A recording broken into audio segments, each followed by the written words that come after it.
This podcast is brought to you by the Texas Hill Country River region in Uvalde County. What's super unique about this area is that the Frio, Nueces, and Sabinal rivers are all located in the same county. It's like the hill country that you know and love, but really rural, so you're surrounded by wildlife.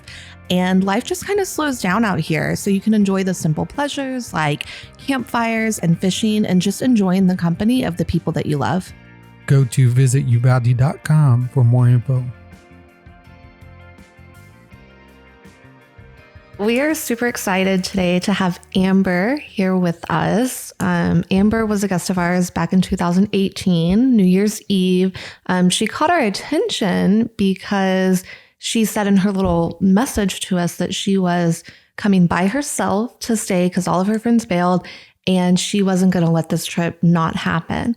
And we thought that was very bold. We thought that was very cool. So she caught our attention. We were like, hi, let's be friends. So yeah, I guess the rest of the story, there's more to the story, but we'll get to that in a little bit. But we're just really excited to have you here. Yeah. I'm excited to be here. Welcome, Amber. I would like to start the podcast off by reading a little something you wrote during your stay with us the day you left. In our guest book, you wrote, Leah and Jake, words can express how grateful I am to have found your little piece of sunshine to call home while I went on this adventure. I came out here to climb Old Baldy, to find my old haunts, to make peace with my past, to seek out my future. It's been such a relief to have this little hideaway while I did that and so much more. You guys are living my dream out here, and it's nice to see it be real. Maybe one day we will be neighbors. Until then, I'll be sure to stop by when I'm in town. Keep dreaming, keep doing, keep chasing. You've created something magical. I'm endlessly thankful I got to be a small part of it, if only for a few days. Love, Amber. What happened after you left our inn? Yes, tell us. We want to know how. So that night, I was in a very interesting place in life, obviously, and was just very torn because, for the past 10 years, Leakey, Concan, the Frio had been my someday dream. And I guess it just hit me over that weekend of that I was putting it off and not allowing myself to chase that dream for all the wrong reasons. Not that there's ever a good reason not to chase a dream, but it just wasn't right. Back in Houston, I was trying so hard to live the life that I thought was expected of me, or maybe even that I had expected of myself, and to fit into this cookie cutter life and check off this list of things you're supposed to do as you go into adulthood. And that weekend, I really just realized that why can't today be someday? Why can't I chase after the future I want, regardless of who else is there or who else understands? Like, if it's what I want, I'm the only one living my life for the rest of my life. Like, why not do it now? And I literally drove back to Houston and started packing. Like, I kid you not, like that night that I got back in Houston, I started packing. And I know from coming out here over the years that the two hardest things to find is a good job that you can like get by on, because so much stuff is seasonal or family owned, where it's been in the family and to find a place to live, especially renting. I am not in a place where I can just buy a house. Most people aren't able to just like buy a house out of nowhere. And almost everything in the area is for summer rentals, but finding long-term rentals is a lot harder. And God, fate, whatever you want to call it, it was in my favor, because I immediately found this cute little duplex to live in that was perfect price. Everything worked out. And in the area that, I was looking in the whole general area, and it was literally right where I wanted to be. The placement was perfect. Found a job, drove out to interview for it, got it within the week. So 2 weeks from leaving y'all's place, I had moved out here. Wow. Crazy. Yeah. Who knows? Maybe one day we'll be neighbors 2 weeks later. Right. And then I was like, who knows? Maybe next month we'll be neighbors. But it really, y'all inspired me, because y'all's whole story was just, that y'all had this dream and y'all made it happen. And y'all hadn't made it happen in this super conventional cookie cutter way. Y'all did it being true to yourselves. Y'all did it living the vision you wanted to create. And something about that was just so inspiring to me. And it really pushed me to take that jump. And here I am. And we're so glad you're here. Yeah. I mean, every time I think about that, or there's always some, like when I'm in the rental that you stayed in, and I was in there cleaning, and you actually left a picture along with your note. And the picture's just loose, so it tends to fall out of the book all the time. It gets rearranged all throughout the book, but it's still there. So I tend to put it back in. So every time I see that picture, it's a constant reminder of you and your story, and it does bring smiles and happiness and fun and adventure. Like all these emotions is what it draws up inside of me. So it's, you're definitely an inspiration. Mm-hmm. That's awesome. And what's funny is when I left, I really didn't know that I had made up my mind. I think it was in that drive back to Houston that I realized that was the last time I wanted to be driving away and it not be the home that I went back to. Wow. I think I was about halfway and I was just hit with like homesickness, but I was going back to what was supposed to be home. And I've never really been somebody who felt at home where I lived, but I've never, out here, I feel at home. And I have ever since the moment I came out here. So it's just been a lot of peace. I found a lot of peace out here. So why Concan, Leakey area? Like, what is that peace? Why is this your place? Like, what about it? I fell in love with it. I fell in love with it when I was a teenager. And for a long time, I don't think that I realized that it was my someday place. And everything that I chased after, I was trying to recreate what I felt about this town, what I felt about this river, the experiences that I had had here. And this, for a long time, I, in my mind, had built a future here and didn't think that it was possible. And I guess I finally realized that I was the only one making it impossible. That if that was the future I wanted, did I really want it just for myself, or did I want it because I had kind of built it up to be something else? And I guess that weekend out here is what made me realize, no, if it was just me for the rest of my life, if I never get a happily ever after, if I never do whatever, all these different things that we're supposed to do as adults, supposed to, major quotations there, what would make me happy? Where would I be happiest? And it was here, because everywhere else I had been, I compared to here. Mm-hmm. And I don't know. I fell in love with it. And you actually had something working against you before you came out here. Do you recall what that was? Before you made that trip out here, something fell through when you were planning the trip to come out here? I was supposed to go camping originally, I want to say. I had tried to talk to different friends about, I wanted to come out here and I wanted to go hike Old Baldy. I've always gone to Garner, but I am terribly out of shape. So hiking it in the summer is not doable for me. So I was like, it's going to be cold weather. Like, I want to hike Old Baldy. This is this thing I want to do. And I tried to reach out to multiple different friends or friend groups, and just nobody was having it. But I know originally I wanted to go camping. Is that what you're talking about? That I was going to go camping? You had some friends that you were supposed to come out here with, and then they backed out the last minute. Yes, yeah. Is that what I remember the conversation being? Yeah, it was just everybody I tried to plan it with, something came up and it just wasn't working out. And it's crazy because I had back, I don't remember how long before that had happened, that I had gone and added random people in the area on Instagram, just because I do that sometimes, just to go and follow people. And it was around that same time that Leah transitioned her personal Instagram to the one for the in-between. So I had randomly been following you for probably not very long, I don't know. And then you had just started to post about the rentals. And so whenever it's last minute and I'm trying to find a place to stay, I was like, wait, what about that one girl? So I Instagram girl. I went to Instagram and I couldn't remember your name. And I was searching and searching, and I finally found it. And I was like, okay, let me see. So I think I messaged you on there and was like, should I go through Airbnb? What's the deal here? Yeah.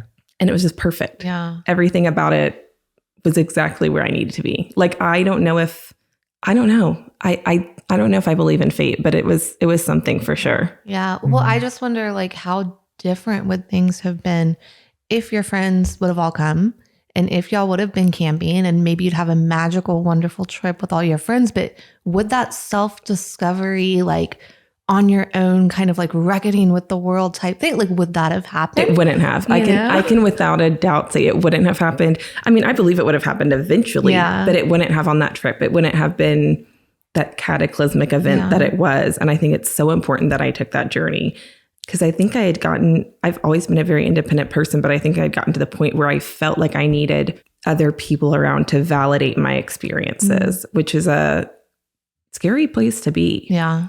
And I think that I got to this place where I felt like I needed the approval of others. And I think going on that trip made me kind of recenter on, this is my life. And like, it's not a matter of being selfish or crazy or doing like ridiculous things, but it's a matter of, I've got to live this life for me. And like, what am I? And that's what that trip was just coming out here and like making peace with my past and my future and trying to figure out what I wanted. And it was such a just complete 180 in my life from that trip out here until now. I just feel like I'm a completely different person than I was before that trip in the best way possible. Awesome. Do you attribute any, you just going out on a limb to anything, like being independent? Is it just that the fact that you're independent, or was there something that somebody or something you read, or because you could have easily backed out? Is there anything that sticks out to you right now? That's a hard one. I think that, like I said, I've always been a very independent person, but I think because of the road my life had gone down, I got to this place where I just felt like I needed that validation from other people. And I don't really know why. I think it was more a sequence of events than a singular event. But I guess me coming out here and the things that I needed to make peace with and the things that I needed to do that soul searching on were things that I couldn't explain to anybody and things that like nobody really understood but myself. And I don't know, it's hard to put that into words. Mm-hmm. I guess it was just such a personal thing that I realized that, like when it came down to it of, okay, no, I'm going to go out there alone or I'm not going to go at all. I guess I realized that maybe I needed to go out there alone. Like maybe that is happening for a reason. And it definitely was happening for a reason. It definitely was. So if someone was in your shoes and they're listening to this right now, they're maybe, something that maybe they're in the same situation and they're trying to figure out whether they need to go and face the world on their own. What would you tell them that can give them that extra encouragement? It's okay to doubt your gut, but always go with your heart. Like sometimes you're going to have anxiety. Sometimes you're going to have those second guesses. But whatever is like the path of least resistance for your heart, whatever feels right, probably feels right for a reason. Mm-hmm. Like if it brings you peace, chase it. Yes. That's all I can, like because I spent literally years trying to create peace in other situations rather than like fully commit myself to and chase after the things that already had given me peace. And when I put all that down and I stopped trying to create something and instead like followed something that was there within me, everything shifted. Yeah. It's crazy because the normal thing to do would have to not have gone by yourself. That I feel like there have been many cases, and even in my life, where I just didn't go because it wasn't something that would have been normal for me to do. Normal people don't do that. That's not the typical thing that you do. Or just being frustrated because your plans are not happening the way that you want them to. I'm supposed to be camping. I'm supposed to be with these people. It's supposed to happen this way. That's key though. I feel like that's key. That my plans weren't going the way I wanted them to. It's kind of like the key element of this whole thing, because not only were my plans for that trip not going the way I wanted them to, my plans for that trip were I wanted to come out here and I wanted to be out here because I knew I needed to be out here. Like it was in my heart. But I felt like I needed to have a group to make it make sense. Yeah. Yeah. And nobody else was on board. They didn't have that in their heart. Yes, nobody else was on board. But my life in general wasn't going the way that I thought it should. And that was where the frustration was I was trying to do all these things and my life just was not. I was checking off all the boxes, but in my heart, like I didn't feel like I was making any accomplishments. And so nobody else was on board, but it wasn't like, oh, I wanted to go camping and everything felt like, it's not like this was a random place to go camping. I wanted to be out here. Like that's the root of the story. I wanted to be here. I had a feeling that I needed to be here to work through what I was working through emotionally and to figure out what steps I was taking next. And I couldn't get anybody on board. And so it was stupid to me because I was like, well, I always was looking for an excuse to be out here, whether it was hiking or floating or whatever. And that was, I needed my friends as an excuse. Like, so it wasn't a matter of like, oh, like I had friends that bailed on me or I couldn't get anybody to go. It was me. I was the one that wanted to be out here, and everybody else was like, Amber, it's going to be freezing, or it's New Year's and we have plans. Like, but I wanted to be here. And so I was like, well, am I going to let that stop me? And no, like the need to be out here, the desire to be out here was greater than anything stopping me, I guess. So while you were here, we already were like, who is this chick coming out here by herself? Because that's just not a thing that people really do. We live out in the middle of nowhere. Like nobody really wants to get, especially women, a cabin in the woods out in the dark by themselves in some weird place in the middle of nowhere. And so we're already like, who is this girl? And then you mentioned something about, like, I'm going to do the polar bear plunge at Garner. You're like, what? By yourself? And you're like, yeah, we're going to do this hike. And then we're going to jump in the river after. It's called the Frio River. So it is cold year round. And this is New Year's Eve in the hill country, which actually gets cold.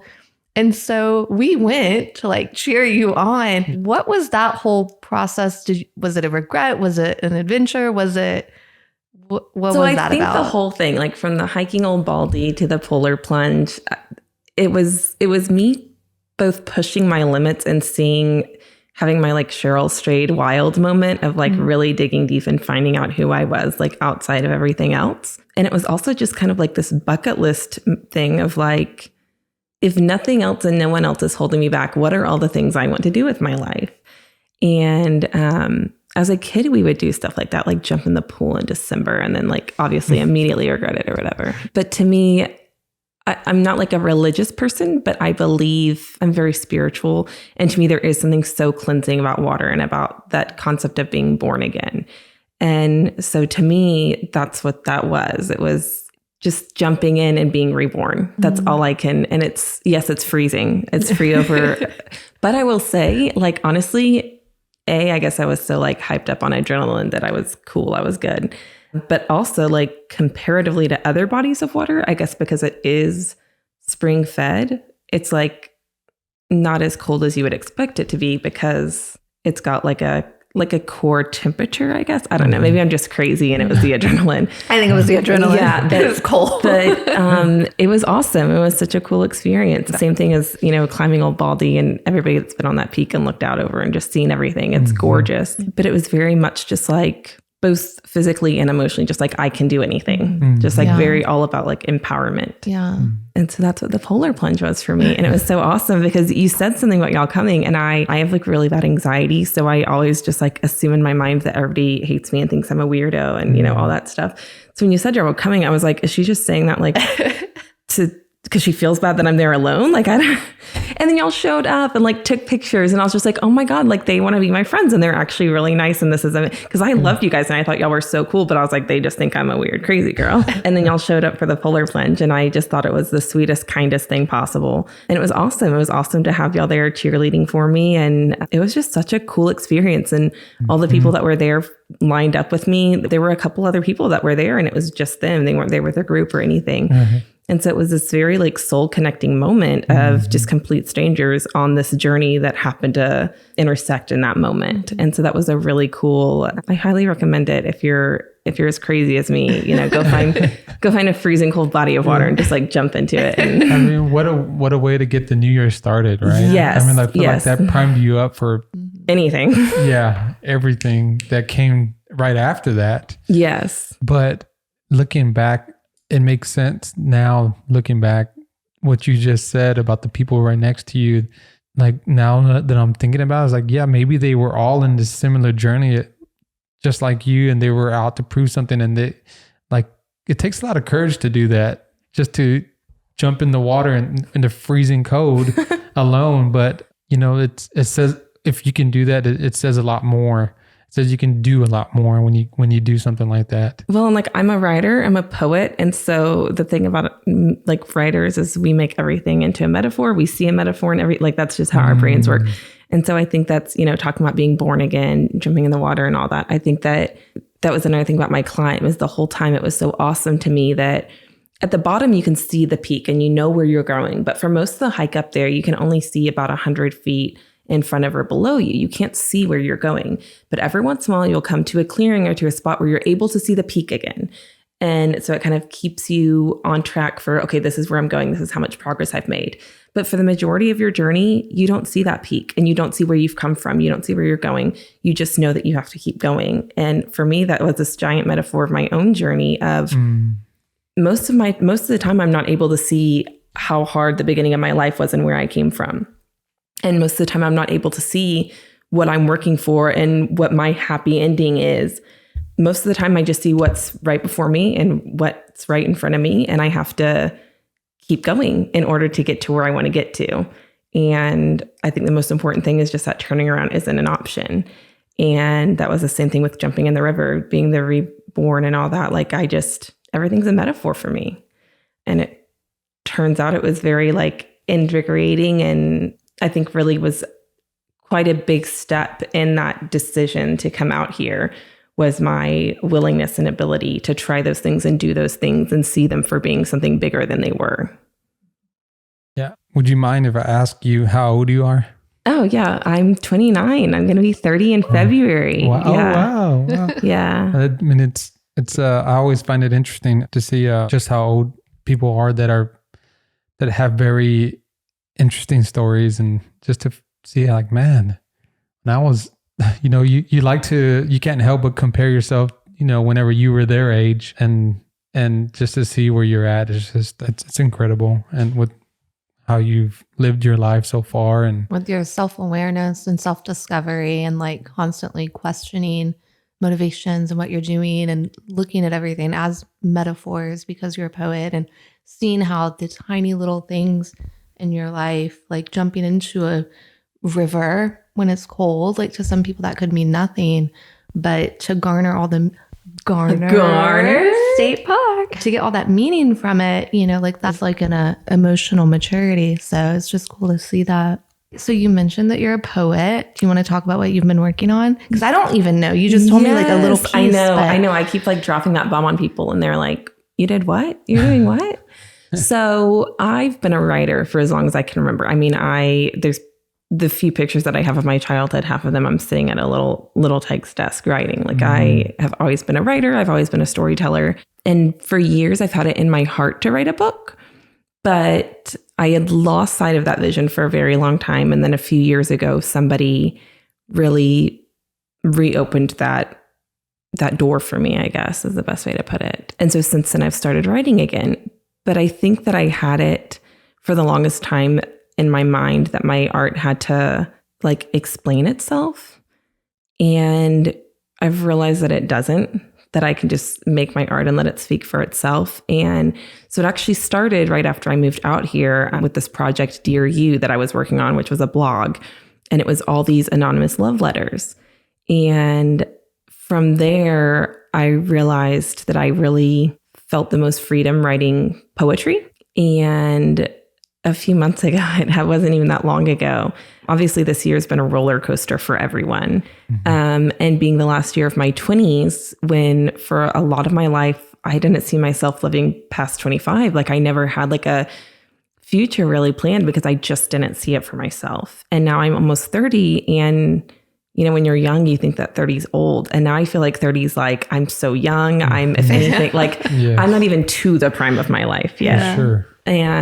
But I wanted to have not so much an accomplishment, but I just really wanted to do something for myself before, especially that, again, last year, my 20s being 2020 and this crazy pandemic and murder hornets and just everything that can go wrong will go wrong, everything. I just really wanted to do something for myself. And I was like, I'm going to write a book. And in typical Amber fashion, I literally decided that back August, September. And it's been sent off to publishing this Friday, November 13th. So I'm sure by the time this comes out, we'll be past that. It starts for pre-order. So it's called Love Letters from the Apocalypse. And it's just this collection of poems written from the point of view of yes, the world is in ruins, but the whole concept of it is energy and matter can't be created or destroyed. And so while it might seem like the world is ending, it's ended 1,000 times before and it's always come back. And so that's why it's, the juxtaposition of the love letters and the apocalypse. Sometimes things seem really bad, but if you hold on and you keep fighting, there's usually a sunrise somewhere in there. Wow. So that's what the whole theme of the book is. And it's really cool because it started out, it was supposed to be a chapbook, which is just like a themed book of poems, usually like 30 pages long. And that's what most poets do for their first book. And so I started with that idea, and then it just kept building. Wow. And so I think it ended being 90 something pages. Wow. So full-size poetry book. So I'm very, very excited to have that out in the So world. are we. We'll put them in all of our houses. I was thinking about like that. on the beds. We have a few Yes. books that we keep by the beds, very specific books that have, made a difference in our lives. So it would be so cool and like so full circle to have your book and, by the bed. I was thinking about that, about y'all's little libraries. And I was like, oh my God, my book's going to be in there. Yeah. So I'm just beaming. It's my baby. Wow. I'm so excited for it. So all these, are they partial collection, or are they all that you wrote? All these? Oh, everything in it I wrote. I actually did so a lot of, poets will go and have somebody else edit and do the art and all this. It's actually a collection of art and poetry. And so it's a collection of art and poetry. So there's like digital art and photography and stuff of my own from over the years. Everything in the book, from the cover to the back page, I created. Every single inch of it is mine. Wow. So every line I wrote. The only thing in there that I did not write is there's a quote at the opening, and it's actually a really awesome story. So one of my favorite poets for years has been Fertessa Latifi. And one of my favorite quotes of hers is, "Survival doesn't have to be beautiful to count." And I actually had the honor of being interviewed by her earlier this year. She writes op-eds for Teen Vogue. Wow. And she actually interviewed me for one of her articles, which was just so awesome because, again, I've looked up to her for years. Wow. And so when I started writing, I reached out to her and asked her if I could include her quote as like the opening quote, and she said she would be honored.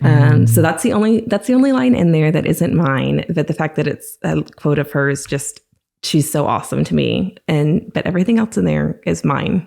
Wow. That's amazing. Yeah. And so you did this self-publish. You did it on your own. What was that process like? A lot. It's been a lot. Lots of research, which luckily I had already kind of researched over the years when I had toyed with the idea of publishing, but I hadn't really gotten my hands dirty yet. And now I've really kind of learned the ropes with it. But basically on Apple Pages, you can design a book. You can lay out a book if you know what you're doing. And yes, so take notes if y'all want to write a book. Yeah, Leah's been talking about it for a while. So. Pages. Right? Yeah. I'll show you how to do it. It started literally all in the notes on my phone and old journals and stuff. And just stack after stack of crazy stuff. But it was mostly in the notes in my phone.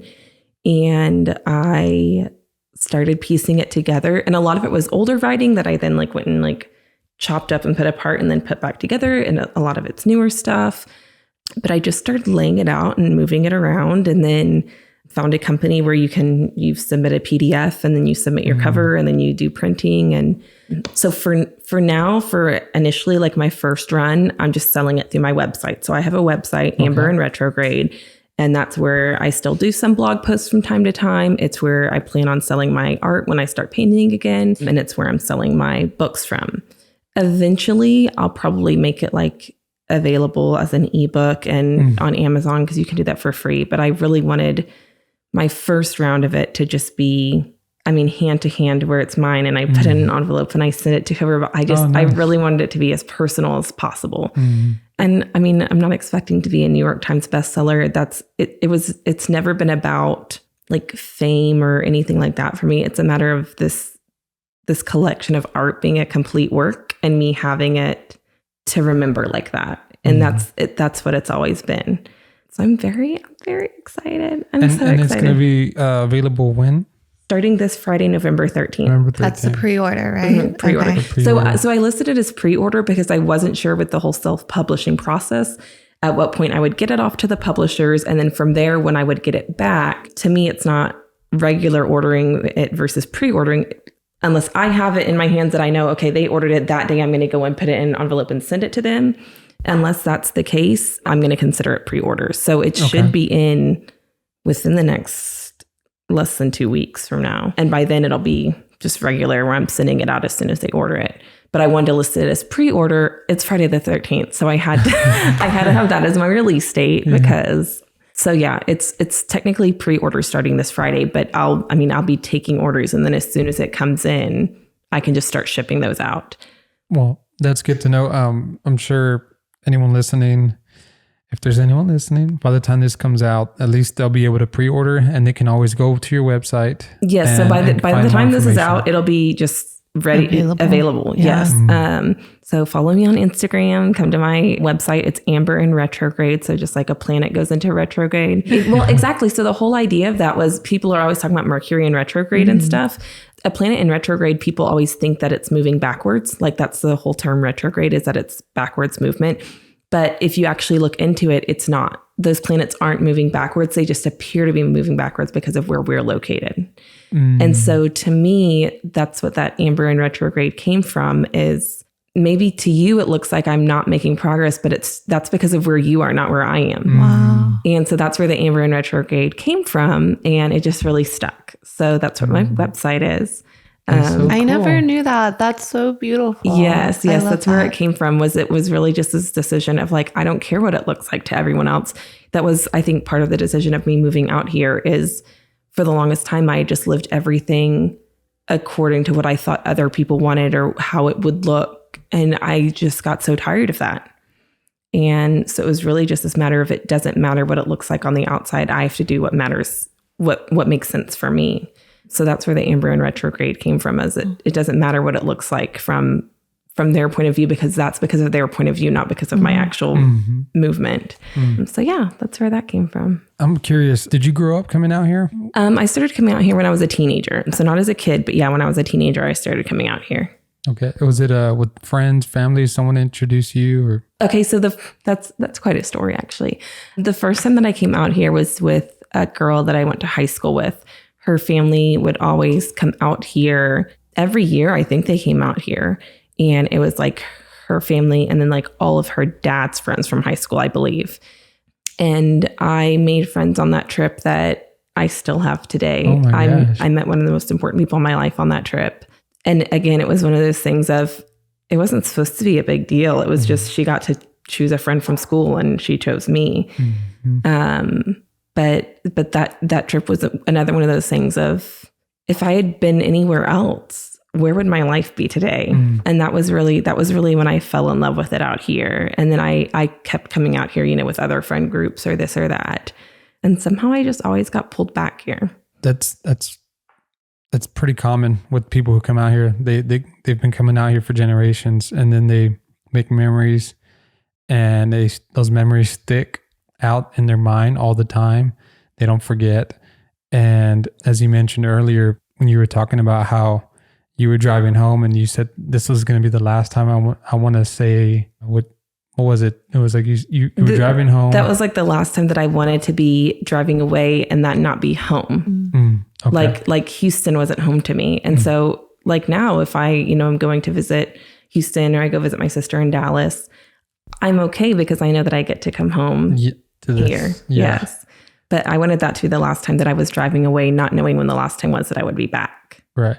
And that's like, I used to feel the same way. Like, and a lot of people, I'm sure, feel the same way when they had to pack up on Sunday or Tuesday or Wednesday, whenever it is that they're checking out, and they're already everyone's missing it. I was always missing it the day that I was getting ready to leave back home, because you go back to, reality and the cookie cutter day in, day out job and life where you go to work and you go home and then you do it 5 days a week or 6 or 7. And then you have until next year to look forward to. And that's kind of always, so it's always in your mind coming back out here. But yeah, it's there's crazy. Something I think super sacred about the water and the hills. And there's places in the world that are more beautiful than this area. It's one of the most beautiful places in Texas, but in the world there are, but I feel like personally, there's just something so sacred and special here that just keeps people coming back, and, just to get to be a part of it is incredible. So what is it like for you living here? Because it's very different than being a tourist. And coming year after year, living here is an entirely different thing. It's very different from being a tourist, but I think for a long time, my heart called this home, even though I didn't. And so moving out here, and part of it's the community and part of it's like where my head and heart were at. But coming out here, everything just fit perfectly.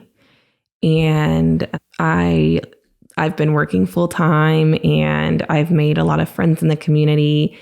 And with my job now, my boss is like the president of the Chamber of Commerce in Real County. And so I get to help with like a lot of events and stuff. We've got a lot coming up this winter. And so I really love that. I love being part of the community. Mm-hmm.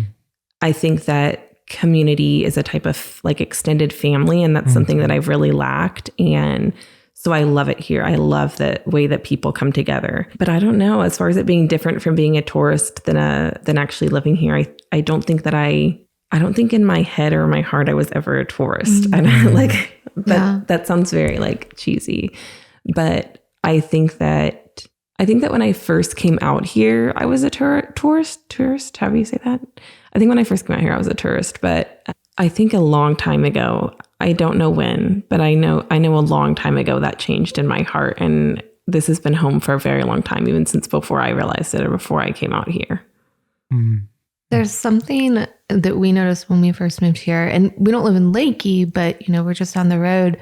But there's just this like old school, like help out your neighbors type of deal. Like when we first moved here, our neighbor brought us eggs, and then people are always dropping off like random asparagus that a lady grew in her yard. And so there's just this neat kind of like community, old school thing. And Concan, I think it's because there's only 200 of us who live here. So we kind of have to support each other. But it is neat. It's a special community, and it is really cool to get to be a part of it. Yeah, it's been the same thing for me, where it's just right away, like if you're in it, you're in it. Mm-hmm. Once you're part of it, that everybody's just welcomed me with open arms, which has been awesome. Good. Well, you're awesome. So I think that was easy for them.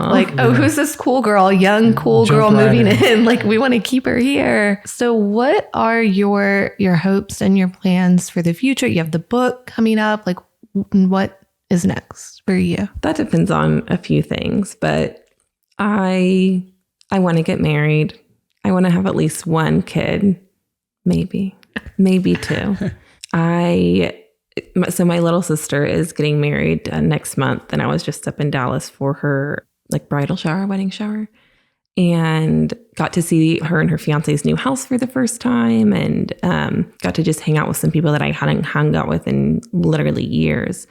And the first night that I was up there, I was so emotional and just like happy, crying randomly, and told her we didn't have the best childhood and we fought so damn hard to be where we are.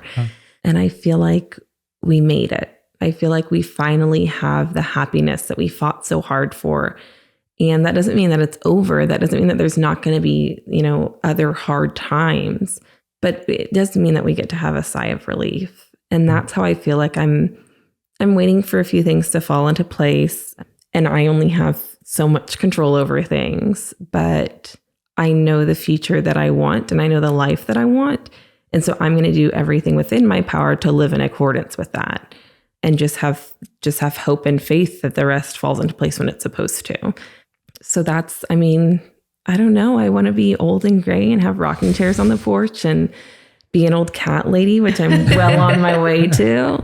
I've never had great aspirations as far as like, well, I want to go to the Grand Canyon. I want to, win all these awards or be a famous actor. It's never been about like fame or money or anything like that for me. And I think the more time has passed, the more I've realized that really being in love is the center of everything for me. Mm-hmm. And so I'm going to live my life accordingly. Mm-hmm. That's good. That's good. I feel like you and Leah have a lot in common. Kindred spirit. Yes.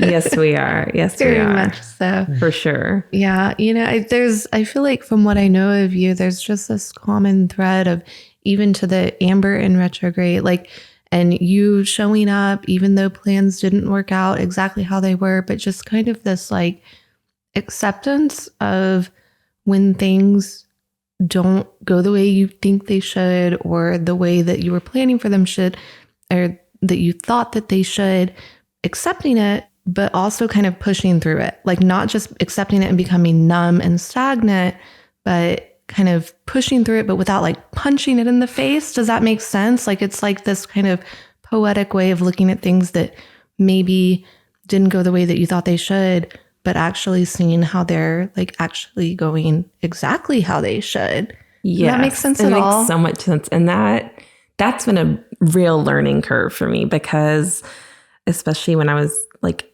younger, like as a teenager and even my early 20s, I was more of a firecracker. I have had to learn so much about peace and pacing myself. And like you said, that even if things don't work out how I thought they would, that doesn't mean they're not working out. I think that in the past that I thought, if things went badly or if things didn't work out how I wanted or how I thought or how I'd hoped, that meant they were over. Mm-hmm. Everything was very dramatic and do or die. And I mean, I guess that happens to all of us when we're teenagers, but really so much of it is a choice that, okay, if this is what I want and it hasn't worked out, well then keep wanting it, keep trying for it, keep living for it. I think that perseverance is so important, and we don't always realize that. But I know that I would rather, like if I know what I want in this life, then I'm going to live in accordance with that, not in accordance with, well, I don't have that. And so just because it hasn't happened yet, it doesn't mean it's not going to. Mm-hmm. And I would rather it happen in its own way, in its own time, and know that it's going to be more glorious and more amazing than I could have planned for or imagined. And that's something that I learned a few years ago, is my wildest dreams, that's putting myself in a box. I don't want to be in that box. Mm-hmm. Like, it's okay to have those wildest dreams, but it's also okay to say something beyond that can happen. Even like if we're going to have to, worry about the worst that could happen, let's also think about what's the best that could happen. Mm-hmm. And that's, I think for the longest time, I lived within the realm of the best thing I could imagine. And I've realized that so much better exists beyond that. Mm-hmm. I've already seen that. I've already seen and experienced things that were so far beyond anything I would have imagined or planned for myself. So it's not that I'm like, oh, don't plan. Like, I'm not saying like go throw yourself into debt and like go bungee jumping or something crazy.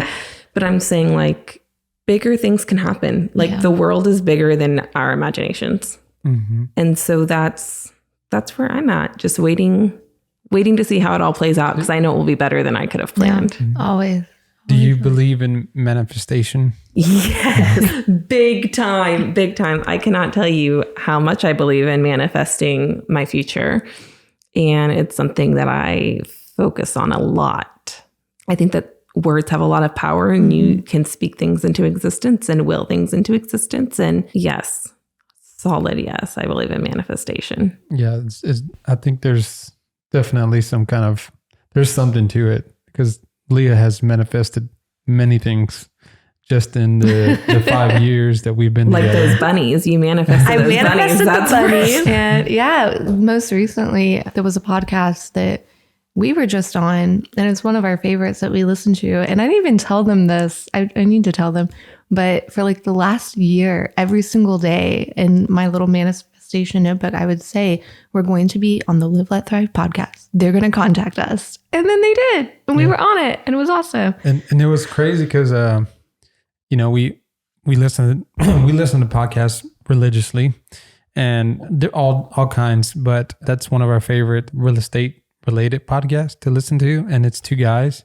They live up in Dallas, and we have listened to them and become comfortable with them as if we know them. So we refer to them as the guys. Like, hey, did you listen to the guys today? The guys were saying da da da da da. Like, I don't know them, but whenever he says the guys, when I say the guys, like, we know who we're talking about. But yeah. And then I was driving home one day listening to their podcast, and they mentioned getting us on the podcast, and that I was like, oh my God, it's happening. He called me. I grabbed the phone. I was like, the guy just mentioned us. The guy just mentioned. They said our name. They said our name. Yeah, they want to they want to have us on the podcast. They're going to try to get us. So so that was really, really cool. But so. Yeah. See, and that's I know that I'll have things. that moment where I look back and know that all the things that I'm manifesting right now, they're going to happen. Like I know it. I don't doubt it because I know where I am now. I can look back and see all the things that I have now that I worked so hard for and dreamed so hard for. And I know those things are coming for me. Yeah. But I have to just pace myself and remember that it's on its own timing and I can't control that. And that's very hard for somebody with major control issues like myself. But it's coming. I believe that it's coming. Yeah. Soon, hopefully. Sooner rather than later would be great. For sure. We'll be believing with you. Yes. I need that. Our intentions are set right there with you. Yes. Well, we are super, super happy that you agreed to do this with us. And we can't wait to read your book. We hope everybody buys the book Yes. at www.amberandretrograde.com. Yes. And I just want to say that you're going to be a huge inspiration to anyone who is, just having trouble or having a bad day, or because your story is very inspiring. And to those who, may be afraid to take that leap of, taking the world on solo, but you're inspirational. Well, thank you. Thank you. And thank you for doing the podcast. Of course. I was happy to be here. All right. Bye, guys.